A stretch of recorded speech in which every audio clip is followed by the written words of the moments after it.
Sejam bem-vindos mais uma vez ao nosso podcast A Bíblia Fala. Cumprimento todos vocês com a graça e a paz do Senhor Jesus Cristo. E nós vamos para mais um episódio. O episódio hoje é o de número 72. E o tema nosso é Jesus e a realidade do inferno. Ei, pastor, que é isso, pastor? Bom, é uma realidade, né? Mas antes de nós entrarmos aqui no tema propriamente dito, eu quero compartilhar com vocês aí algo que vai ser assim muito importante você saber, porque se trata de um evento. E esse evento é inédito no Brasil. Nós tivemos o primeiro em Ipatinga, no mês de junho, e agora nós vamos ter aqui em Águas Claras, aqui em Brasília, Distrito Federal, é um congresso de escatologia, o Congresso Regional de Escatologia, a perspectiva pós-tribulacionista, tá bom? E então, eu entendo que esse congresso, ele é um acontecimento inédito no Brasil, quer dizer, com exceção desse que teve lá em Ipatinga, Minas Gerais, que foi o primeiro, agora vamos ter o segundo, mas como esse nunca teve igual. E o nosso propósito é multiplicar isso em todo o Brasil, né, durante os próximos meses e próximos anos, tá bom? Então, nós vamos realizar aqui então em Brasília, na cidade de Águas Claras. É um acontecimento inédito em que as teorias pré-tribulacionista e pós-tribulacionista estarão passando pelo crivo das Sagradas Escrituras, da Bíblia Sagrada, né? Então, faço um convite para você, e esse convite é um convite enfático que eu faço para que você realmente participe desse congresso. Então, fique atento. Não perca esse congresso e nem deixe para fazer a inscrição depois. Assim que terminar aqui esse nosso podcast, aí você já faça ele imediatamente para que você não se esqueça. A taxa para inscrição é uma taxa praticamente simbólica, tá bom?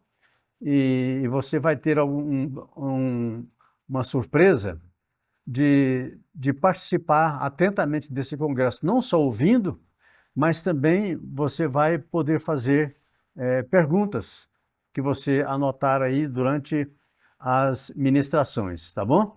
Então, faça agora mesmo a sua inscrição.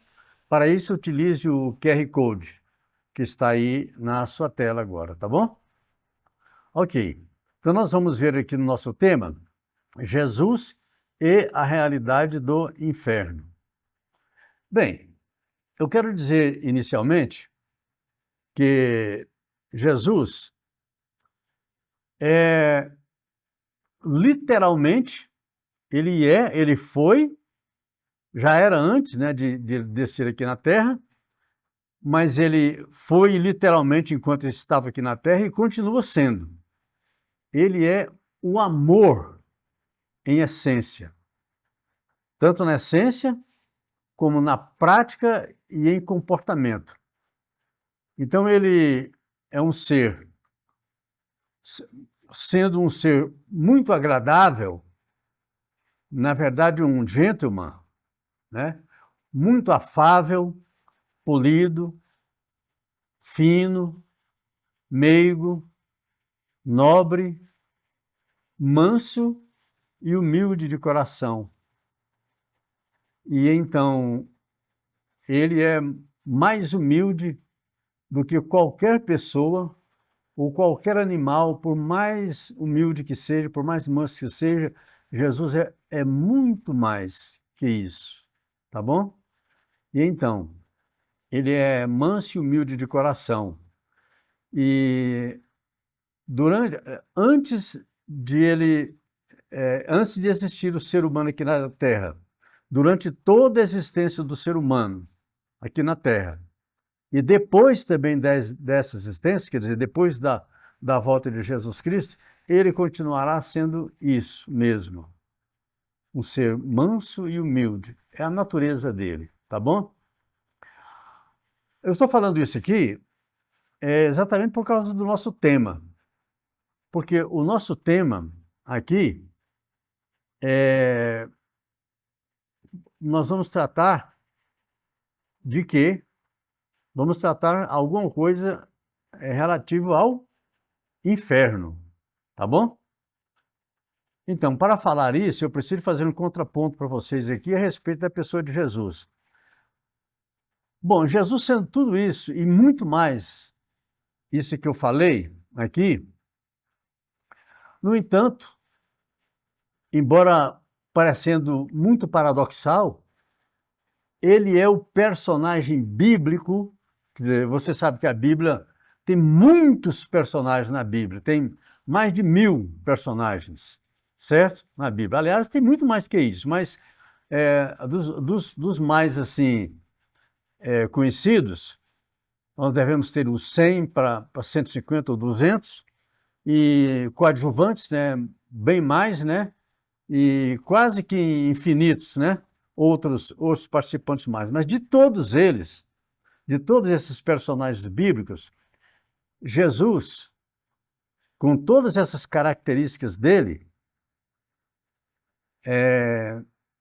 ele é o personagem que mais falou e advertiu os seres humanos a respeito da realidade do inferno. É um paradoxo? É um paradoxo. E então, imediatamente vem uma questão. Por quê? Então, a pergunta por quê? Complementando a questão, falar sobre o inferno não é isso muito asqueroso, não é repulsivo, não é chocante? Sim, respondo sim, é verdade. Mas tem uma razão para isso, quer dizer, uma principal, mas tem N razões para isso. Mas a razão de Jesus, dele tocar nesse tema, nesse assunto, né? E ser o personagem bíblico que mais falou a respeito desse tema, a motivação dele era totalmente amorosa. Amorosa e justa. E então, Jesus, tendo a motivação amorosa e justa, ele sabia exatamente como dizer isso aos seres humanos, à humanidade, aos homens. Tanto de maneira clara, objetiva, quanto também por repetidas vezes e em diversos contextos e situações. Então ele faz isso por causa de quê? Por amor. Ah, mas a pessoa, por amor, falar do inferno, por amor? Sim.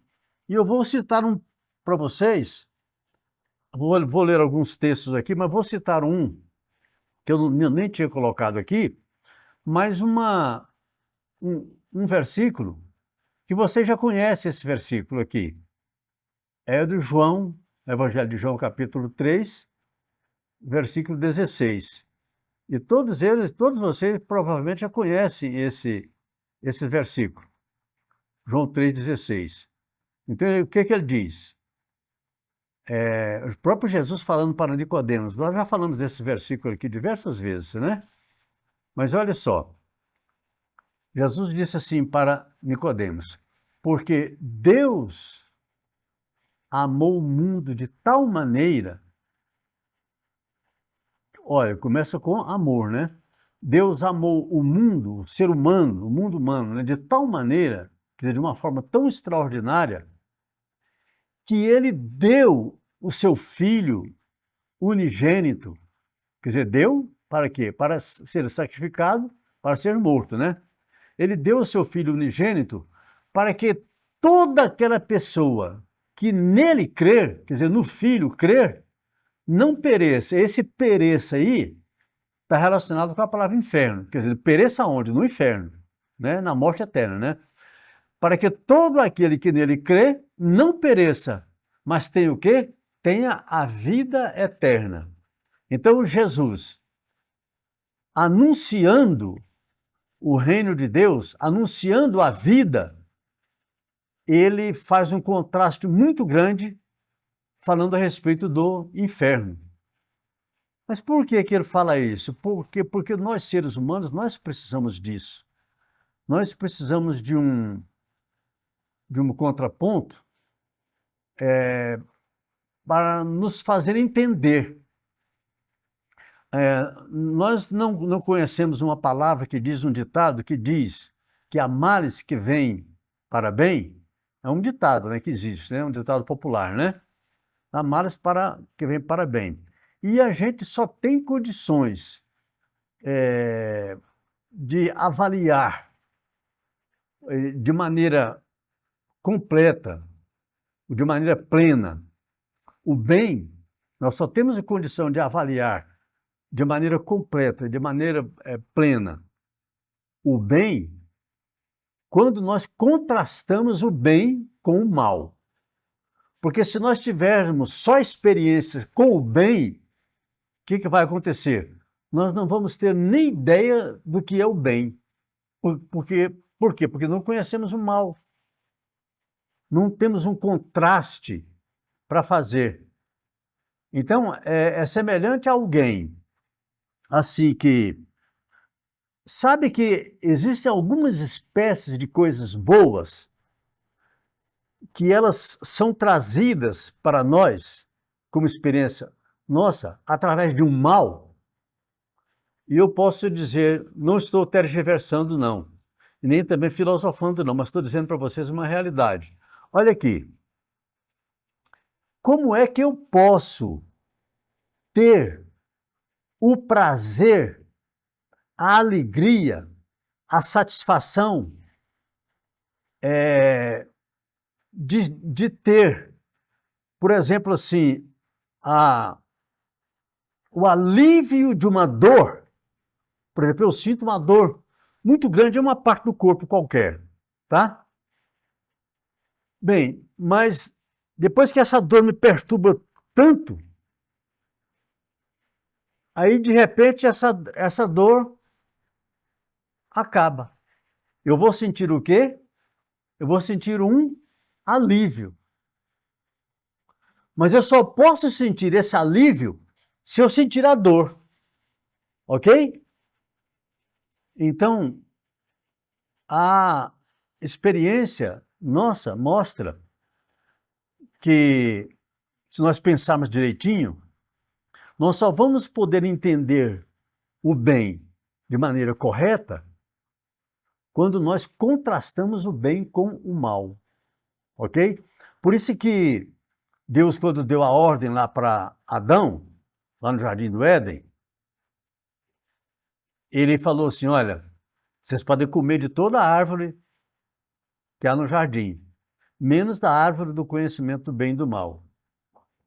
Porque no dia que vocês comerdes desta árvore, o que vai acontecer? Vocês morrerão, ok? Então, só que quando Deus fala isso para Adão, ele está preservando Adão, mas ao mesmo tempo ele estava dando uma oportunidade para Adão de conhecer o bem, mas de conhecer o bem na sua essência, de conhecer o bem na sua plenitude.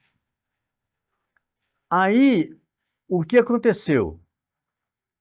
Adão primeiro teve que cair, e ele conhecer o mal, e ele só teve conhecimento do mal depois que ele realmente desobedeceu, né? Porque se ele não tivesse desobedecido a Deus, ele não teria caído no mal, né? E não teria provado também, né, a parte má da árvore do conhecimento do bem e do mal. Então, para ele ter esse discernimento, ele teve que... O bem ele já conhecia da parte de Deus, mas o mal ele não conhecia. E quando veio o castigo para ele e para a raça dele, né? E ele viveu muito tempo, Adão viveu mais de 500, não me lembro quantos anos Adão viveu, mas seguramente mais de 500 anos, por perto aí de seus 900 anos. Mas ele ficou sabendo muito bem qual foi o resultado, né? Qual era o resultado dele ter comido da árvore do conhecimento do bem e do mal, já que ele começou a ver muitos males que veriam na descendência dele, e juntamente com o bem, que ele com o mal ele ficou conhecendo bem, ok? E então, eu continuo respondendo para vocês aqui. Olha só, a razão que Jesus tinha, a motivação amorosa de ele dizer a respeito do inferno, por quê? Porque ele queria transmitir para o ser humano a realidade desse mal tão terrível, que o ser humano continuando nele e não olhando para Deus, não se arrependendo dos seus pecados e não entregando a sua vida ao Senhor e recebendo o amor de Deus em plenitude na sua vida, o que iria acontecer com ele? Sem ter a oportunidade de conhecer o mal. Mas por isso é que Jesus, tanto claramente quanto por repetidas vezes, em diversos contextos e situações, ele fala a respeito do inferno. Mas por que ele fala a respeito do inferno? Por causa do amor que ele queria transmitir. Então ele falava a verdade em amor. Os seres humanos, quer dizer, nós, né, precisávamos de saber da dura realidade da condenação e da perdição eternas, que é traduzido, o inferno traduzido algumas vezes eu já comentei com vocês aqui, como perdição, como condenação, como juízo, como mal, como inferno, como afastamento de Deus, como morte, né? Tudo isso é inferno, representa uma coisa só, um distanciamento e um afastamento eterno e definitivo de Deus. Isso é um inferno, tá bom? Pode ser representado por fogo? Pode, mas pode ser representado por um tormento mental, um tormento assim, mental? Pode, mas uma pessoa que ela vai perder a presença de Deus eternamente, então essa pessoa estará vivendo um inferno na vida dela, e segundo as Escrituras Sagradas, esse inferno é eterno. Então, por essa razão, quer dizer, por causa do amor, Jesus falava sobre o inferno, sobre esse tema, sem meias palavras. Ele não precisava de medir as palavras para falar. Então, sem meias palavras, daquilo que as pessoas realmente, que os seres humanos realmente necessitavam saber. Então, Jesus, para trazer a mensagem dele da maneira como ela deveria ser entendida, que é verdade, então Jesus não podia suavizar, porque não era o caso, porque não existe isso, suavizar os efeitos de algo que em sua própria natureza e realidade é extremamente trágico, que é o inferno. Então Jesus nunca poderia suavizar o inferno. na mínima condição, nem Jesus e nem ninguém. Por quê? O inferno é algo estupidamente trágico e eternamente trágico. É alguma coisa assim que é impensável. O ser humano não consegue imaginar a maldade, né, a coisa ruim que é o inferno. Então Jesus também não poderia usar de meias palavras. Ele dizia concretamente aquilo que o inferno literalmente é. Então, por quê? Porque Jesus sabia exatamente o que é uma vida sem Deus. Ele, como Deus, ele sabia, né? E da extrema importância que esse tema, o tema da perdição, o inferno, castigo eterno, juízo, morte, perdição, condenação, isso tudo é o inferno. Então Jesus sabia exatamente o que é uma vida sem Deus e da extrema importância que esse tema, extremamente importante também, é para os seres humanos. Então eu quero citar aqui alguns textos bíblicos falando a respeito daquilo que Jesus falava. Mateus 5:22, ele fala: Eu, porém, vos digo que aquele que sem motivo se irar contra seu irmão estará sujeito a julgamento. E quem proferir um insulto a seu irmão estará sujeito a um julgamento do tribunal. E quem lhe chamar tolo estará sujeito ao inferno de fogo. Então, em Mateus 5:22, fala da ira e da falta de perdão.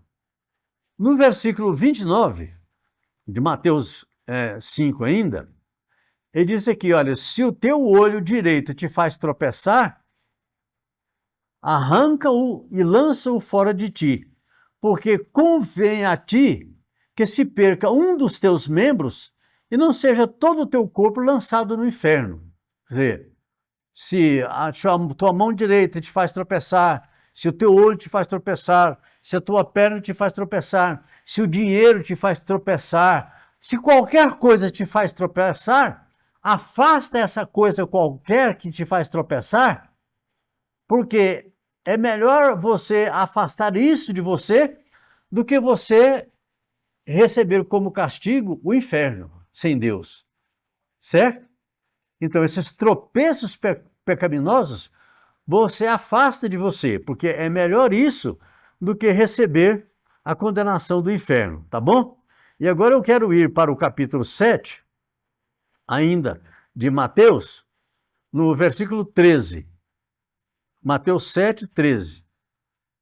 Quando Jesus disse assim, olha, entrai pela porta estreita, larga é a porta e espaçoso o caminho que conduz para a perdição, ou seja, conduz ao inferno, né? E são muitos os que entram por ela. Então, andar no caminho largo, aceitar todas as coisas, não fazer diferença entre o bem e o mal, ou seja, as coisas do jeito que vêm, elas têm em você uma influência tão grande, do jeito que elas vierem. Quer dizer, qualquer coisa para você está bom. Então, se qualquer coisa para você está bom, o inferno também vai estar bom. Então, se você concorda com tudo que possa acontecer na sua vida, tanto de bem quanto de mal, então o inferno para você também não tem importância nenhuma. Então, essa é uma das condenações, quer dizer, andar no caminho largo, ou seja, né, ser receptivo a tudo, sem filtrar as coisas, então é aceitar também de bom grado a condenação eterna, quer dizer, andar no caminho largo. Por isso que Jesus disse, entrai pela porta estreita, porque larga é a porta e espaçoso o caminho que conduz para a perdição, e são muitos os que entram por ela. Porque estreita é a porta e apertado o caminho que conduz para a vida eterna no caso, né? São poucos os que acertam com ela, tá certo? E também no versículo 19, ainda de Mateus 7, Jesus fala, olha, toda árvore que não produz bom fruto é cortada e lançada no fogo. Isso significa que você, como árvore viva aqui na terra, então você precisa de dar bom fruto, um fruto bom. Porque se o fruto que você der é um fruto que não presta, um fruto podre, um fruto venenoso, então o que vai acontecer com você? Você tem falta, o que vai acontecer comigo? Eu vou ter falta de bons frutos, né? E vou produzir apenas frutos maus.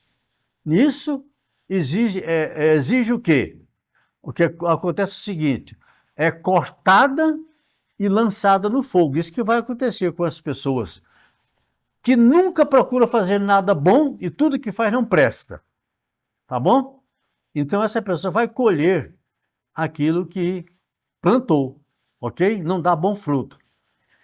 E também no capítulo 11, aqui de Mateus ainda, no capítulo 11, quero ler para vocês, no versículo 23, capítulo 11, versículo 23, diz assim, Jesus falando sobre a cidade de Cafarnaum. Tu, Cafarnaum, elevar-te-ás porventura até os céus?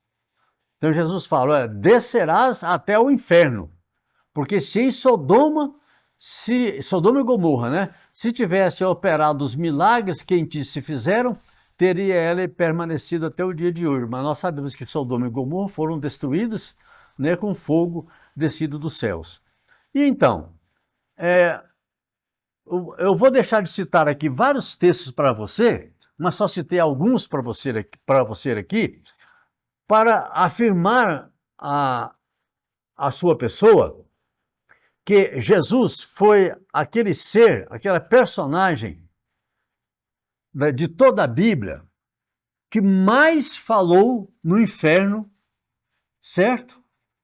Sendo ele amor, sendo ele manso, sendo ele humilde de coração, né? Sendo ele exemplo para todas as pessoas, para todo mundo e de todas as épocas.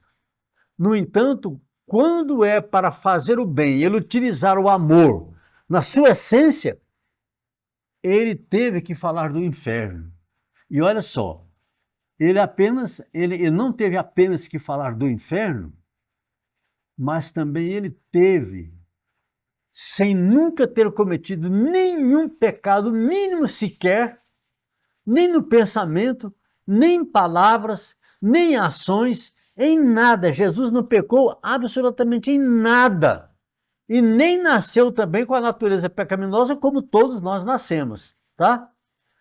No entanto, o que aconteceu com Jesus, ninguém teve uma morte tão cruel quanto ele teve, sem dever nada. Ok? Então, Jesus sendo o amor absoluto, o único que é o supremo benfeitor de toda a sua criação humana e da natureza. Ele sendo benfeitor de tudo, nunca ter cometido pecado nenhum, ele sofreu dores horríveis. Sofreu tantas dores que ele não suportou as dores que ele sofreu, a ponto de chegar à morte. Ele teve que morrer.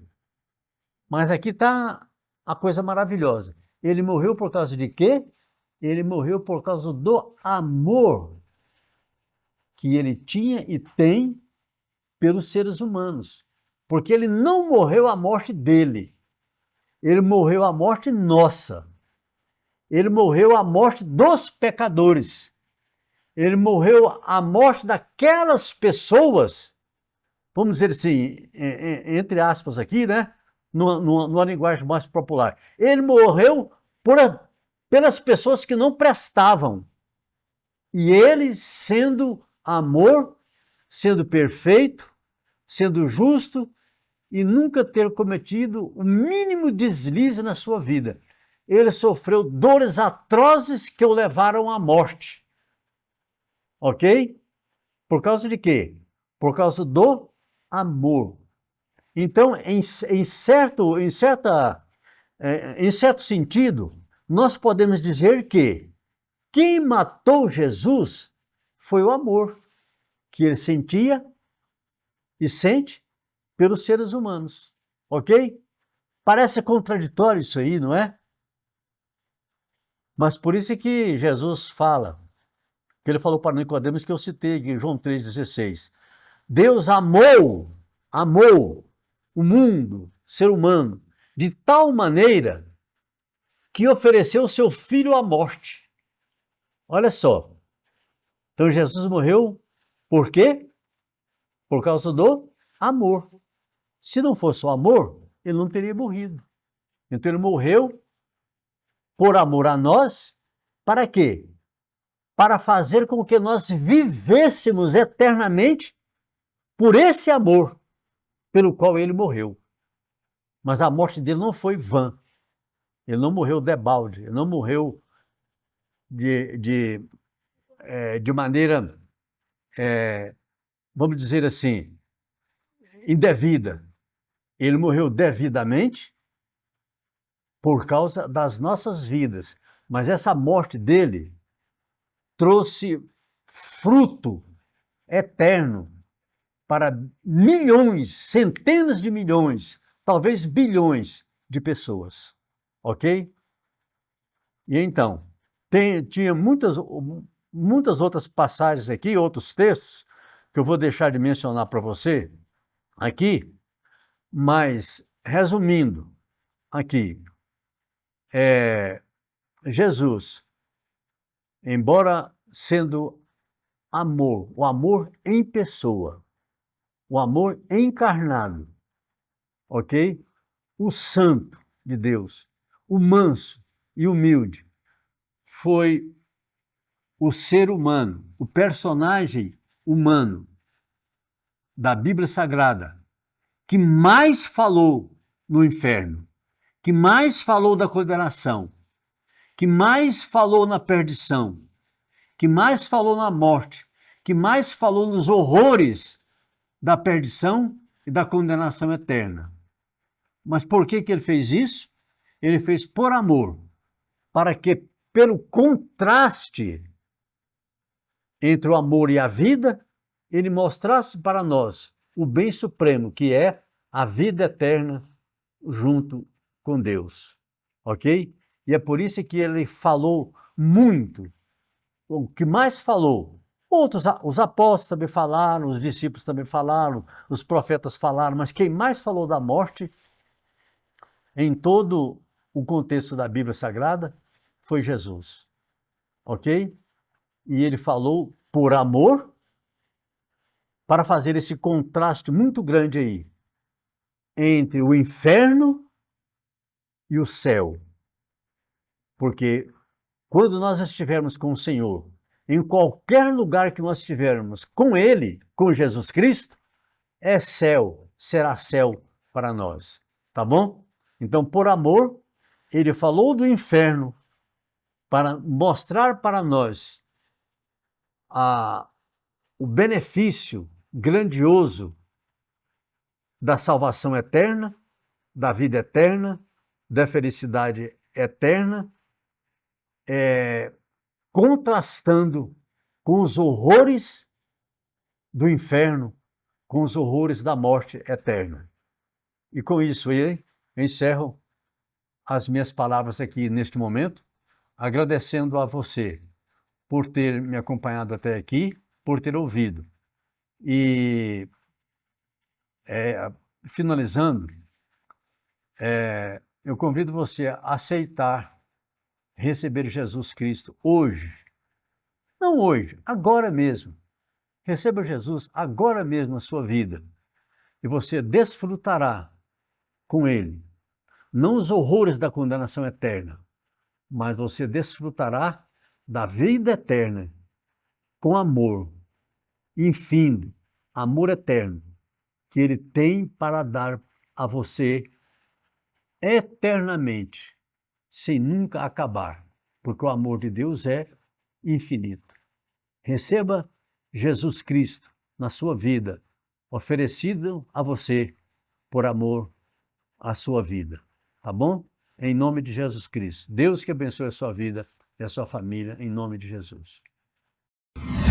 Sobre o tempo do fim, o livro A Segunda Vinda, a Grande Tribulação e o Arrebatamento, escrito por Ézio Pereira da Silva, aborda de forma profunda e abrangente a escatologia, o estudo das últimas coisas. O autor explora as profecias do Antigo e Novo Testamento, os ensinamentos de Jesus e dos apóstolos sobre os últimos dias, além de traçar um panorama histórico profético que culmina na inauguração da Era Eterna Futura. Enviamos para todo o Brasil.